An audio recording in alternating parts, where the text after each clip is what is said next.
Welcome to the Digital Velocity Podcast, a podcast covering the intersection between strategy, digital marketing, and emerging trends impacting each of us.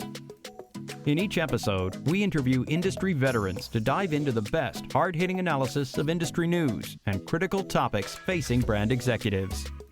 Now, here are your hosts, Tim Curtis and Erik Martinez. Hello, and welcome to this edition of the Digital Velocity Podcast. I'm Tim Curtis from Cohere One. And I'm Erik Martinez from Blue Tangerine. And this week on the podcast, we welcome Carol Morgan. Carol is the president and founder of Denim Marketing. She's built a career on listening to clients and personalizing plans to the client's needs. She's known for being reliable, creative, and authentic, but she also creates this sort of a big picture marketing strategy, and she utilizes PR, advertising, social media content, creative, and reputation management to send traffic to clients' websites and gain measurable results. Carol has been particularly attuned to trends in marketing and social media throughout her career, and she's a very sought-after speaker. When she isn't in the office, she can be found in the barn with horses, and Carol likes to ride and compete in dressage. She also volunteers with Canine Pet Rescue. Carol also enjoys cooking and gardening. Well, Carol, you sound like a very well-rounded individual. Welcome to the show. Thank you. It's great to be here. It's nice to have you. Kind of to kick off here a little bit, we're sort of getting into now a little bit of what we like to call cross-industry insights. And so you have a very deep domain expertise in the home building industry. And a lot of our listeners are on the retail side. So we're going to be talking a little bit about things today. You know, insights can be gained from what you're seeing on the home builder side and how that could potentially apply to the retail side. But why don't you tell us a little bit about yourself? Give us a little bit of your background.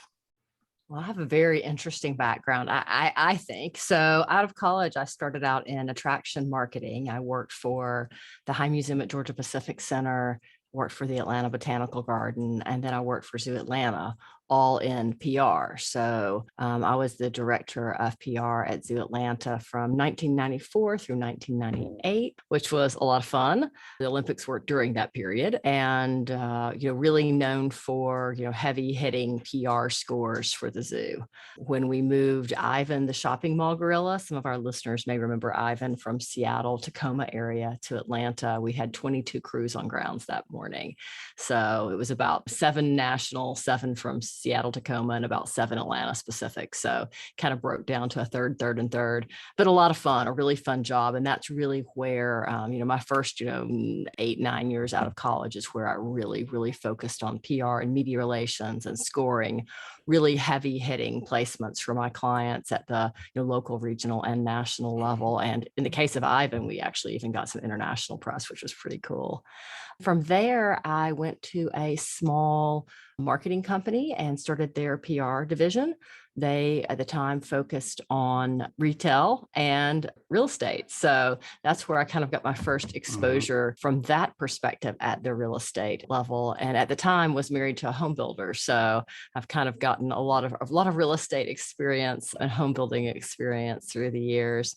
About a year after joining that boutique marketing agency, I had a baby, a very fussy baby. Probably the best thing he could have ever done for me is to be a fussy baby, because it caused me to go out on my own. Leap I probably would not have taken without a little bit of encouragement from him.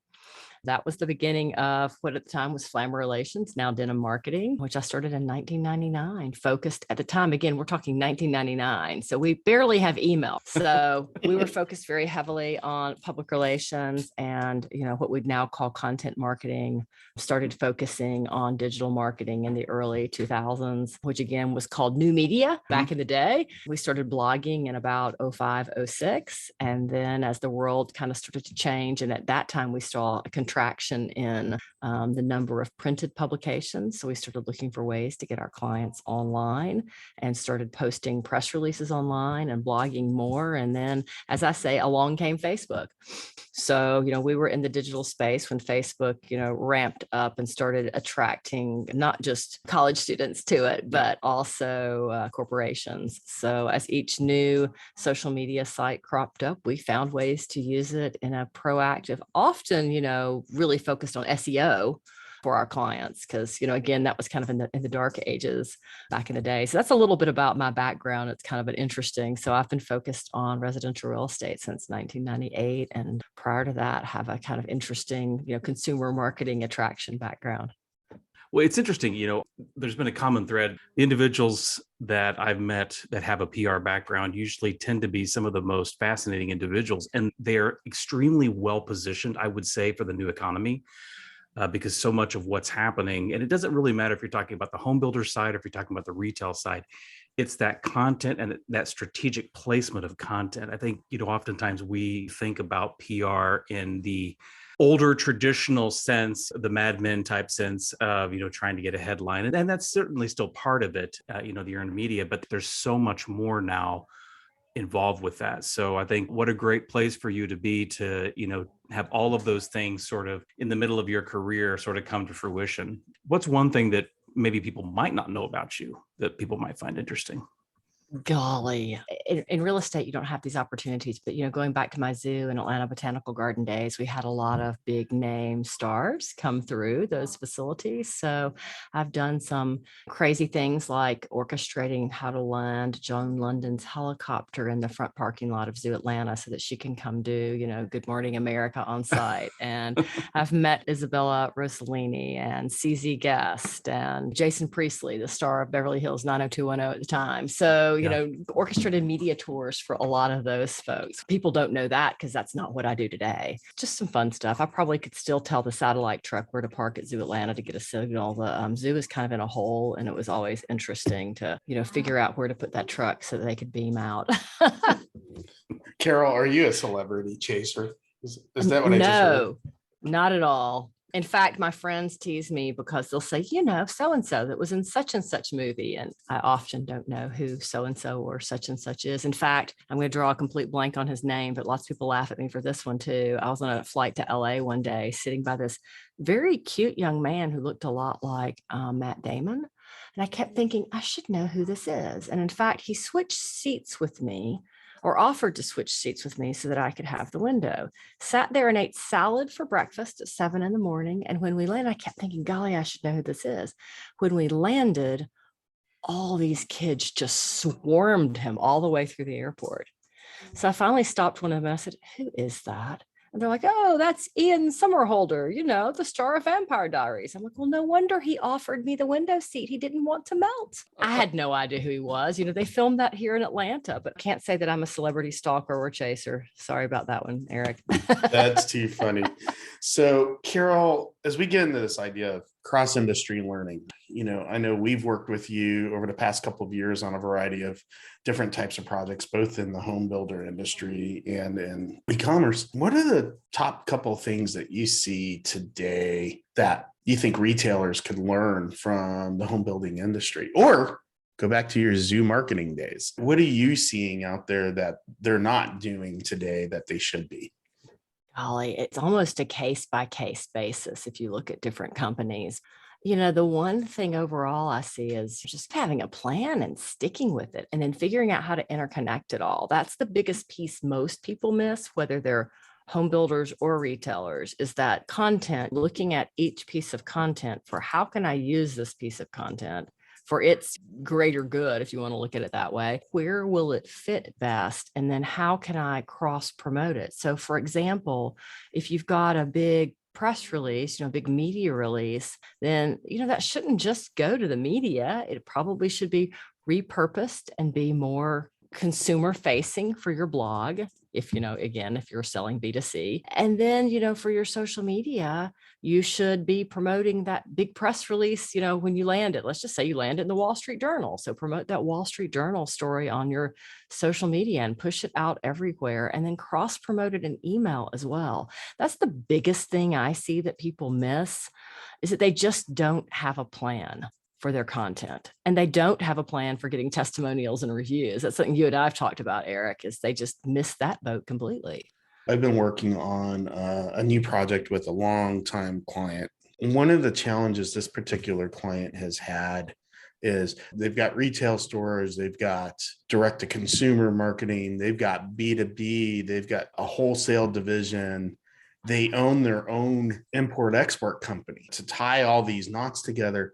And the one thing I've noticed over the years of working with them is that all the marketing efforts were in slightly different departments. And the most common one that I see over the years, and people still struggle as to where to put the e-commerce department. Where do you put the web department? Is it in one department? Is it multiple departments working together? Everybody struggles with that particular idea. But the one thing that seems to be true in the digital age is that there's still a bit of a silo mentality. Even if you're coordinating your paid search with some of your other paid media, you don't coordinate your paid search with your SEO, or you don't coordinate your paid search with your PR releases. You don't coordinate it with your email campaigns. The whole campaign mentality is siloed. And I'm seeing that with just a handful of clients. I imagine you're seeing this all the time. This is what you're driving at, right? Yeah, we see it all the time. And, the other thing that I think is going to, and maybe this is good, it's going to, I think, bring it to a head is you really start thinking about that buy online and think back to pre-pandemic. Even the big box stores, they had, if you bought from, we'll just take Belk. If you bought from Belk online, you were going through one system. If you bought through Belk in the store, it was like a completely different system. There was no connectivity there. And then along comes a pandemic, right? So now people want to buy online and pick it up at the store. So they figured out how to start cross-connecting that sales structure. And I think that's one of the good things that has come out of the pandemic is that people are now starting to think about that. And I think home builders are starting to think about it more like the retailers do, because now they've got this buy online mentality. And how do you get that person through the sales funnel that started online? Maybe they put a deposit on a lot online, but now they're going to come to the sales center. And how do you keep that information all cohesively and have a cohesive process of walking them through that? I think that's something that home builders are going to be able to learn a little bit from retail on, because retail's a little bit ahead of home builders in that space. Do you think some of this stuff starts with systems? Do we get siloed because our systems are siloed? Is that really what's happening, as opposed to thinking globally and going, this is what we want to do, so our systems need to be able to do this. And once our systems are able to do it, then we put our marketing. Because if we go the other direction, isn't the fear that if we start with the marketing and make the systems try to do it, that the experience is going to be less than desirable? Maybe. I think another fear is, and again, I think this crosses from retail to home builders, there's this fear that marketing is going to take over sales. And maybe it is, but there's a lot of bleeding there too between marketing and sales. Where does marketing stop and where does sales start? Especially if you've got a product that you're selling online through marketing that they're picking up in the store. Yeah, I think you're right, though. It's all different systems. Sometimes one hand really doesn't know what the other one's doing, and they don't take time, even if it was just once a month, to say, okay, marketing team, what are you pushing out there in your promotions this month? Okay, SEO team, we've got these 2 great new products. Can you focus on those in your Google ads? What are they saying now? It takes 13 or more touch points for somebody to make a decision. You want them to see it everywhere. Maybe it's more than that. You don't want them to see it on your social. You want them to see it in your blogs. You want them to see it on their ads. You want them to see it everywhere. And then connecting all that together too is something that I don't feel like necessarily everyone does well. But what I mean by that is, let's just say you've got this fantastic email marketing list. Well, have you taken that email marketing list and fired it up in Facebook ads? If not, why not? It's a great way to retarget people. Do you think that some of that is, it's just too small to matter? Maybe too small to matter, or, the economy's been so good for the last couple of years, for some of these different companies. Maybe they're stretched too thin with people. That's an interesting question. I think people are afraid of trying things sometimes. If there's anything that's happened with the pandemic, that mentality's had to shed the way, because we've had to be innovative to, one, figure out what was going to happen at the beginning of this thing. Right. And then when it took off like a rocket ship, right, then we had to figure out how to deal with that. Now we're dealing with supply chain issues, right? Plus, there's all this other stuff going on in the background between regulations and privacy requirements and lawsuits on ADA compliance. There's all these things that are evolving. And I think you hit on a really important point about where does marketing stop? Because marketing has to be worried about all those things, but is it their direct responsibility? Tim, in the companies that you work with, what are you seeing on these topics? So the first thing I want to jump back just a bit to talk about whether something is too small to do and why clients or brands, whether you're a home builder or whether you're retail, why sometimes those small steps aren't taken. One of the things that I always work with clients on when I'm in consulting gigs with clients, I talk about profit is really a function of incremental gains. It's really profit equals incrementality. So profit is unlocked when you take multiple little steps to improve profit. I think of it as the rings of a tree. And each little bit you add each year, there's a new ring of the tree. That's the incremental growth. It's small, it's steady, but you have to take those steps. You have to be intentional about the small steps. And really, really great leaders understand that and take that. Now, the majority of people do not. And that's why we're here, is to help people understand and to take those steps. As far as, the pandemic and how things have changed, I think one of the things that's probably the largest, and everything is now a derivative of that, is when we had the shutdown and all of the brick and mortars essentially shut down. And Carol, to your point earlier, you had the Belk example, and maybe Belk wasn't one of these, but, a retailer who their online and their store POS systems were not really working well in communication. So they were at supreme disadvantage. But the biggest point here is this goes across industry. During the pandemic or pre-pandemic, there was a fierce debate in boardrooms about going direct to the consumer or continuing to maintain this brick and mortar as the flagship. Let me tell you, there's no longer any debate in those circles. That was settled. And so now with a new mindset, people are working a little bit more hand in hand to try to understand, okay, so it's going to be direct to consumer. Now the brick and mortar is almost like a regional outpost that can fulfill those orders, both coming into the store or actually shipping out. So there's a lot of things that are changing. And I think the brands that have embraced that and are rolling forward with it, they're the ones that we're seeing that they leaned in. They did not allow the COVID shutdown to stop their momentum. They felt as if they stopped the momentum, they wouldn't regain it. Carol, in your case, denim services, you've got a lot of services, which I think to me speaks to taking that piece of content, and you've got different areas of the practice where you're pushing those things out. To me, that's a form of incrementality related to content. Like you said, it's taking that and pushing those things all the way out, but it is lacking. Unfortunately, it really is severely lacking on the brand side. I just don't see it to the degree that I think we need to see it. That's unfortunate because that really is, I think, one of the catalysts that's holding brands back. I'm going to add to that. Let's just talk search engines for a second. I'm seeing a lot more push from Google in terms of originality of content, because we've been living in this environment where people repurpose other people's content all the time. And I'll just give you one simple example. I was doing a client review of some SEO practices, and I was noticing that none of their images were named well. None of their images had content written around it. There were no captions. There were no alt tags that were descriptive. Then I went into my browser. If you're in Chrome, you can go right click on your browser, and there's a little feature that allows you to highlight an image, click it, and Google will go search that image. And guess what I found? For this particular client, I found 20 exact copies of that exact same image across 20 brands. Wow. So you knew that particular image was a stock photo. And I'm sitting here going, oh, man, if I'm a Google engineer and I'm working on my algorithm, do I raise the value of that particular page for that element on the page or not?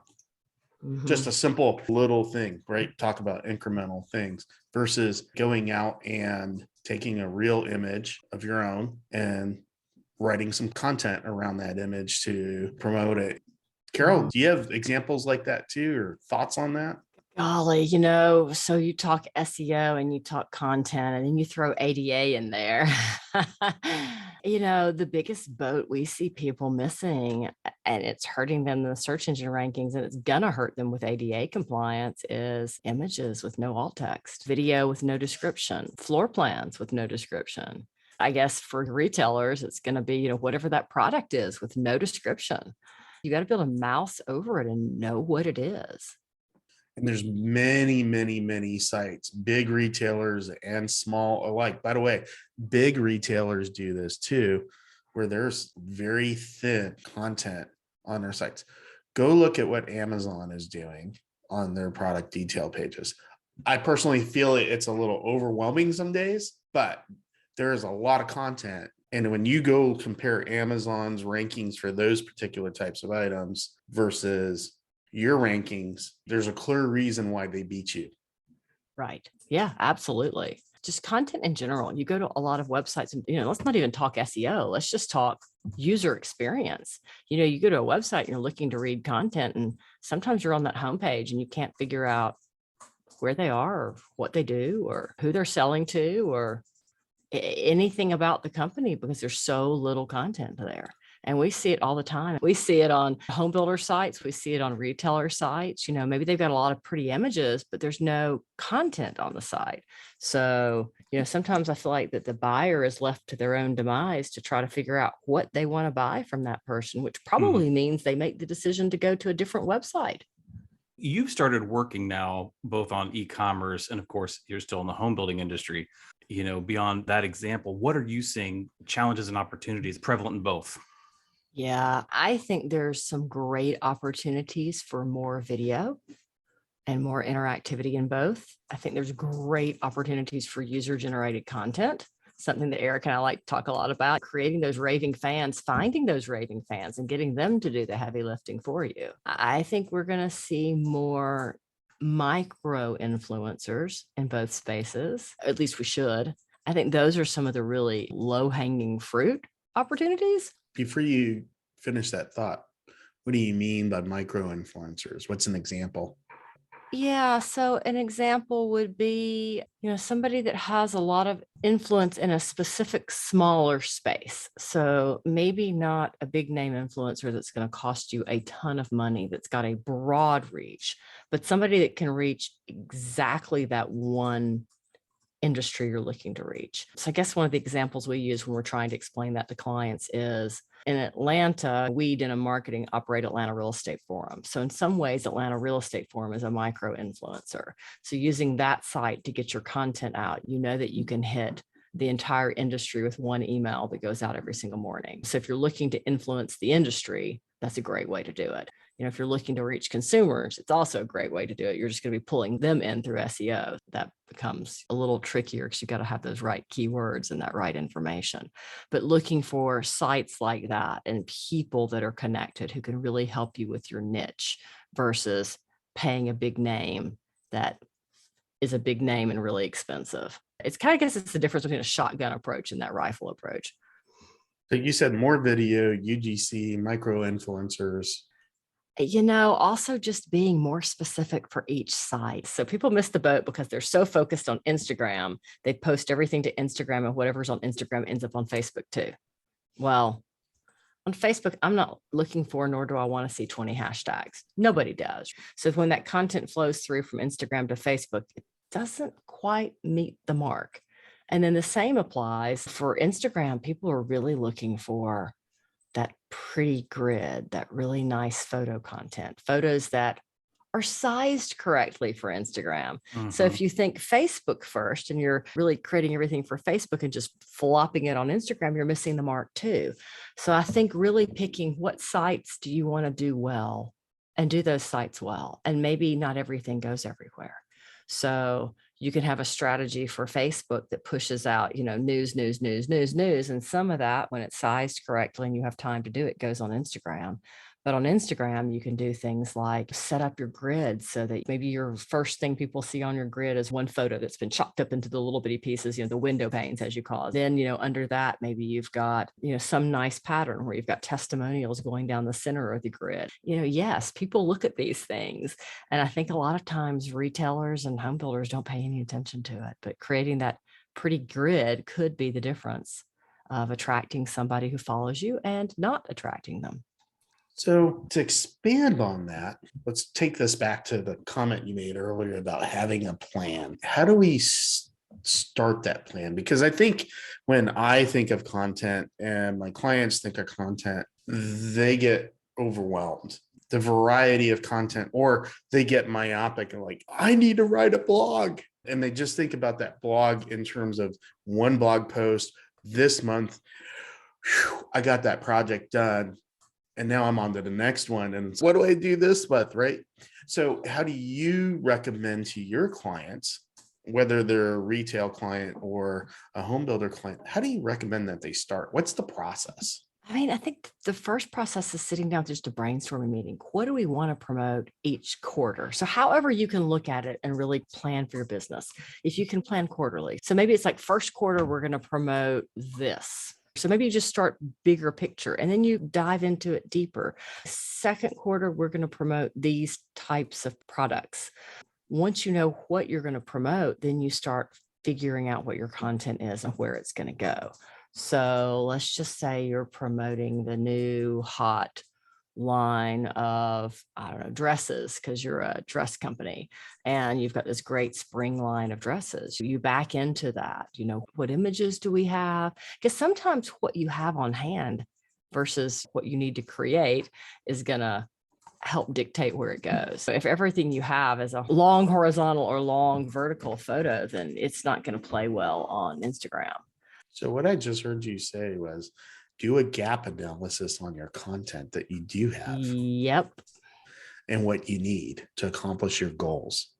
Yeah. So what other elements of a plan? I think another element is, what do you want to be where? This is true for retailers and for home builders, because you sometimes have two audiences. So sometimes you're B2B in one place and you're B2C in another, or you might want to be. So maybe you're a lawn and garden shop that sells online, and in one aspect you're selling to landscapers and the other aspect you're selling to consumers. So figuring out where you want to be, maybe you want to focus all of your Facebook and Instagram content to consumers, and then you're going to turn around and write a completely different set of content for LinkedIn that's going to focus on B2B content. And I think that's something that we can all get much smarter about and much better about, because then you're being a lot more strategic versus just, we're going to talk to consumers everywhere, which is what I see a lot. Yeah. It makes perfect sense. So one of the areas of your practice that I keyed in on right away is reputation management.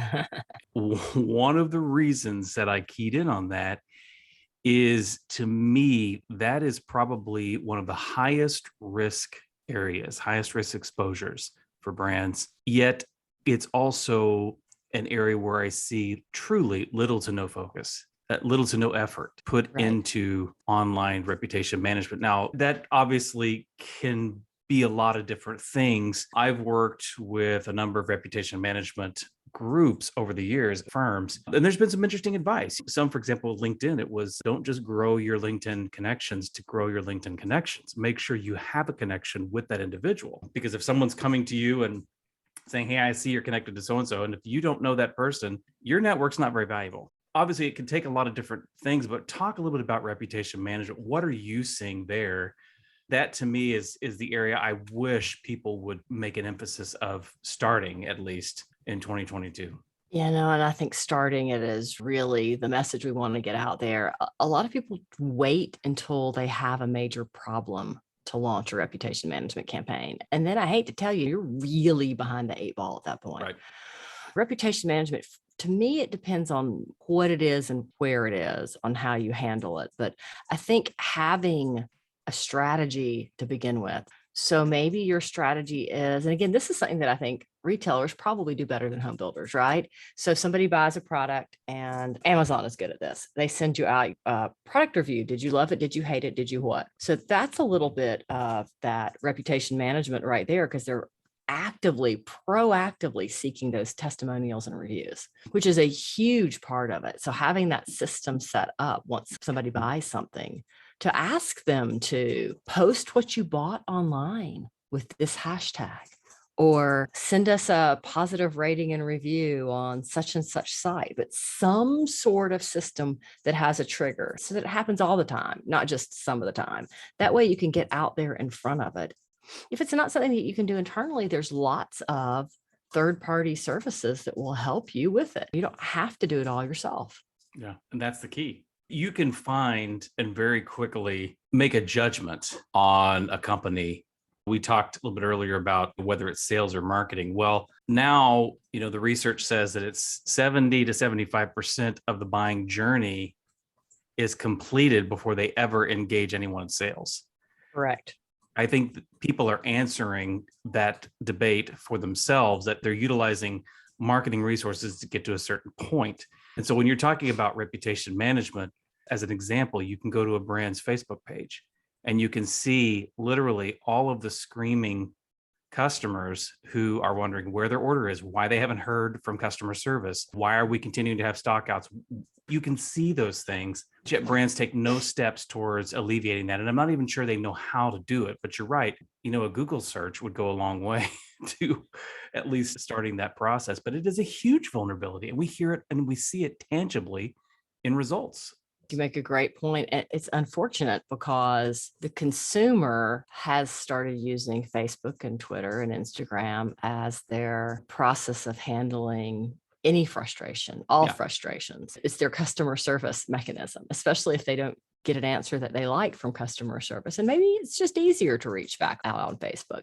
You can go to some pretty horrible pages on Facebook and see that everything on there is somebody saying something negative on that post. And to me, the opportunity that's missed is that really proactive push out there to try to get people to use a hashtag, or have a contest, do something that incentivizes these people to go out there, the happy ones. Because if you're happy, you're not going to go out there and post necessarily. It's the people who are unhappy who are always the vocal minority for the most part for these companies. Did you see a complaint on Facebook that took off related to Carol burning the Thanksgiving pumpkin pie, and she blamed Marie Callender? Entire Facebook groups were started by this, and it became this enormous sensation. People were following it all over the globe, and the memes that came out of it was unbelievable. And it's just an example of one little post, one little ill-advised post by an individual.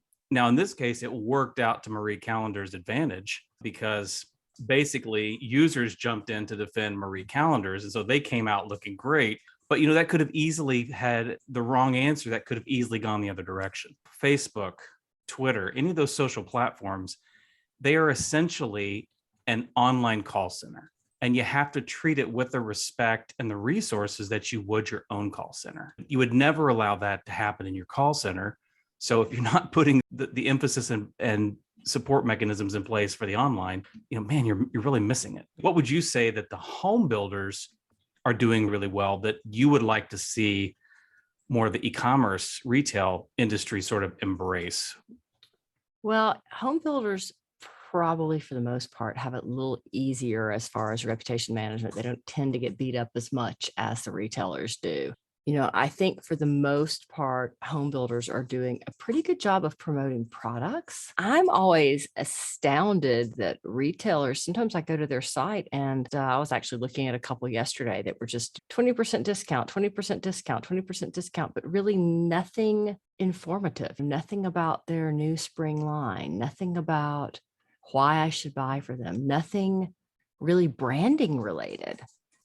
Kind of that same promotion about one particular sale and not much depth to it. So I think home builders do depth pretty well. We talk about our new home communities and what's in them and what you're going to get and what that unique selling proposition is. Retail could learn something from that The other thing that I see that retail sometimes misses is that education component. Not all retailers. One of my favorite retailers, and I have to go back to a equestrian example, is a little company called Smart Pack, which is taking the world by storm. Basically, they started as a place that you could go and order your supplements for your horses.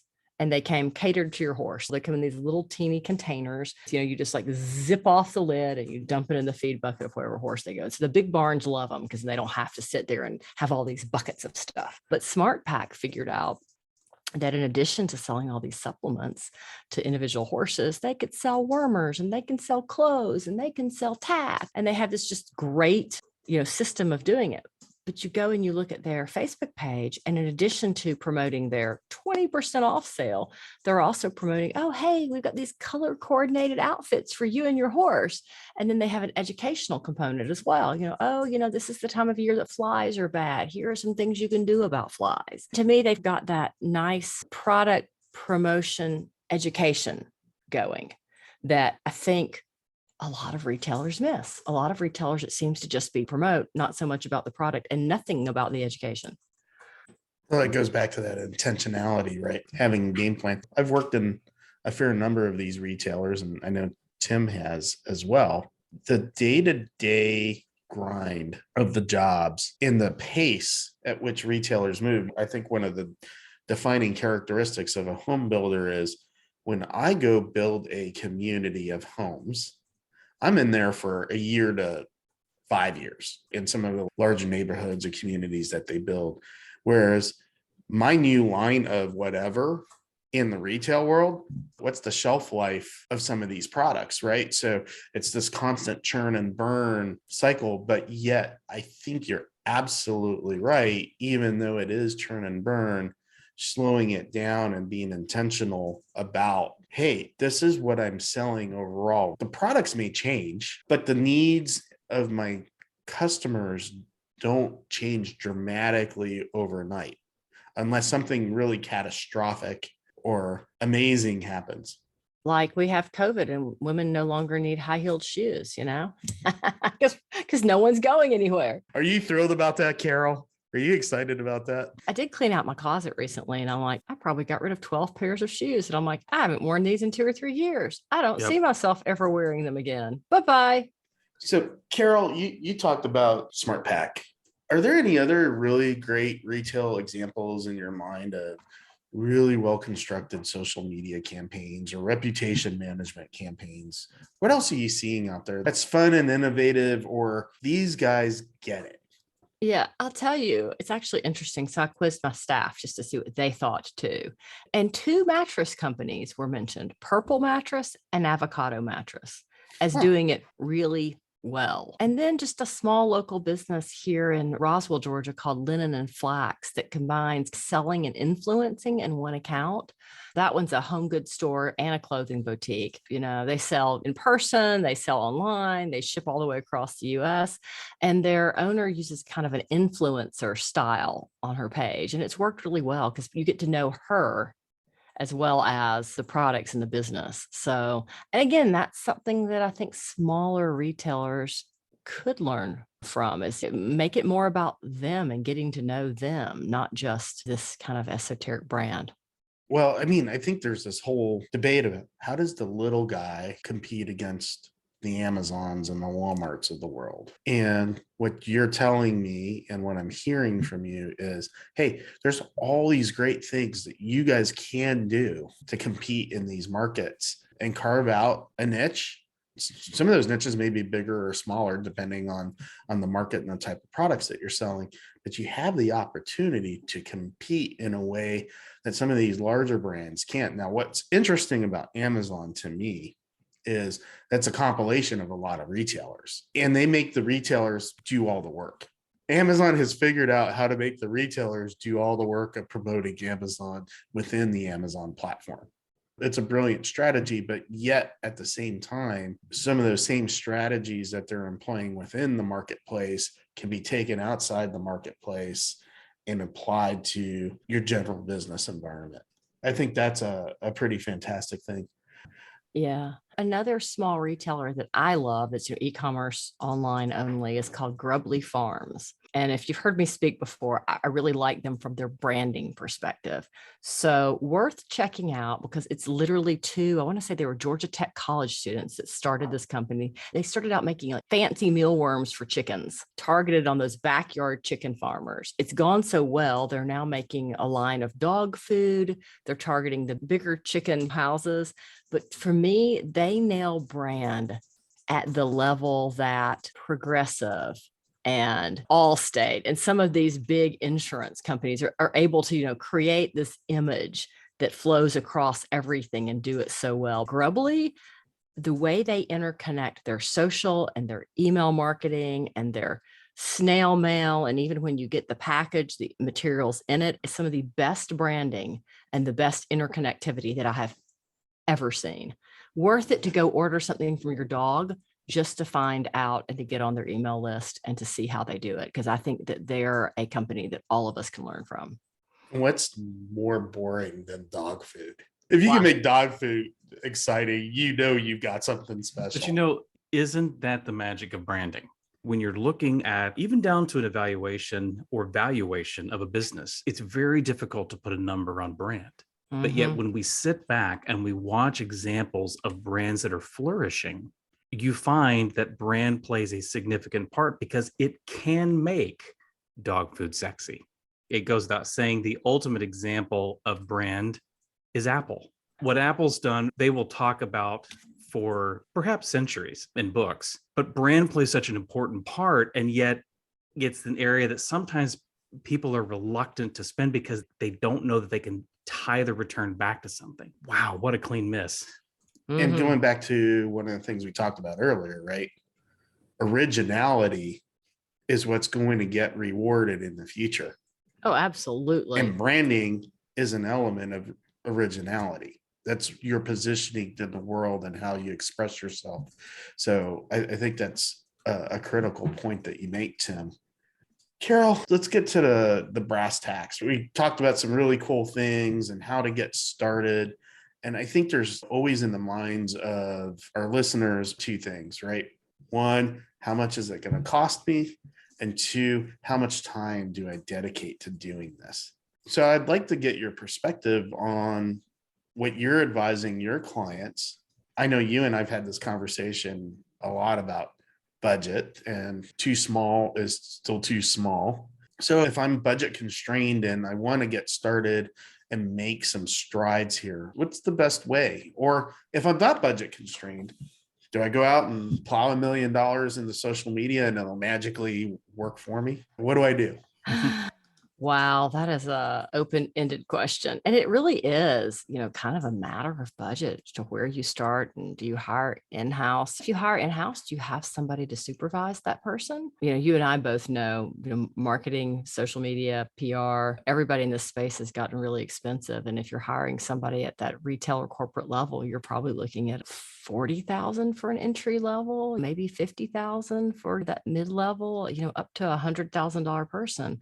And then you've got to have somebody to supervise them that can help them and steer them and grow them and guide them. So I think a lot of times for smaller retailers, it makes more sense to go agency just because you've already got that base knowledge. They know about the tools and tactics available at an agency. So you're just helping to teach them about your specific situation, your brand, your company, your perspective, and then they can go out and promote that.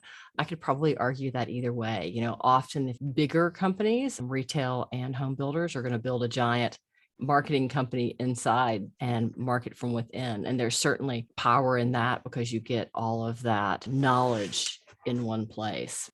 You asked the budget question. I would say it's really a question of hours. I'd start off with 20 hours a month if you're outsourcing it or bringing it in, and start there for your social media and build from there. I mean, you could certainly spend 40 hours a week on just social media alone. So 20 hours a month, what types of activities would you recommend within that 20 hours? Yeah, 20 hours a month is kind of our basic starter package, and it's going to include a social media calendar. So typically 3, maybe 4 posts a week that are catered towards, Facebook, LinkedIn, Instagram. It depends on where the company is and where they want to be. And then maybe a blog post or 2 So, writing all that content, developing the graphics for that content, loading and posting all that content. I would also recommend spending, a few hours a month on Facebook and Instagram ads or promoted posts to pitch that content out there. Obviously the approvals and the back and forth on the social media calendar and the blogs, and then everything getting posted, and then, report. If you're outsourcing this or if you're doing it in-house, you want to report, what did I get for my time and money, and how to move the needle in terms of friends, fans, followers, likes. You want to track that, what's going on the individual platforms, what's going on Facebook, LinkedIn, Instagram. But then also, what is this traffic doing on your website? What are your most popular blog posts? And you want to look at that every single month. Where's the traffic coming? What's it doing? How much traffic is Facebook sending? How much traffic is Instagram sending? And what do they do when you get to your website? So that's really where the rubber meets the road, is that monthly report that you trend month over month, and probably more importantly, year over year. So, Carol, that's how to kind of get the process started. But if somebody wanted to start and say, Carol, you told me I need to do a plan and I don't know how to do that plan, isn't that the first part of the engagement? And that could probably be a month or two worth of time to come up with a really, really good plan that you can execute over the course of a year.